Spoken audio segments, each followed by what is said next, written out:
Is బీస్ sister. ఏ అట A B యొక్క సోదరి అంటున్నాడు. ఏ అట బికి సోదరి.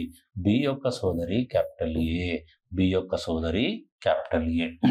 ఏ ఈజ్ బీస్ సిస్టర్. ఏ ఈజ్ బీస్ సిస్టర్. ఏ అట బి యొక్క సోదరి.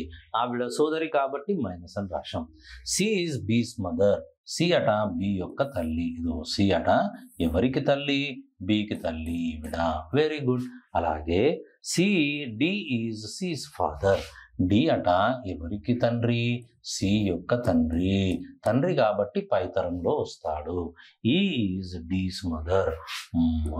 ఈ అట డి యొక్క తల్లి అట ఈవిడ. Very good. ఓకే, ఇప్పుడు చూడండి. ఏ అట ఏ బి నాకు సోదరి. ఏ అట బి యొక్క సోదరి. సి అట బి యొక్క తల్లి. అవును.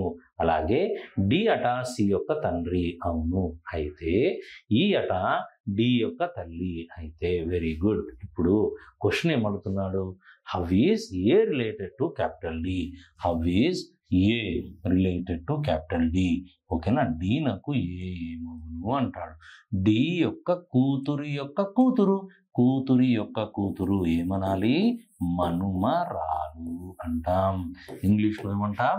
గ్రాండ్ డాటర్ అంటాం. ఓకేనా? Grand daughter. So the answer is the grand daughter. Over.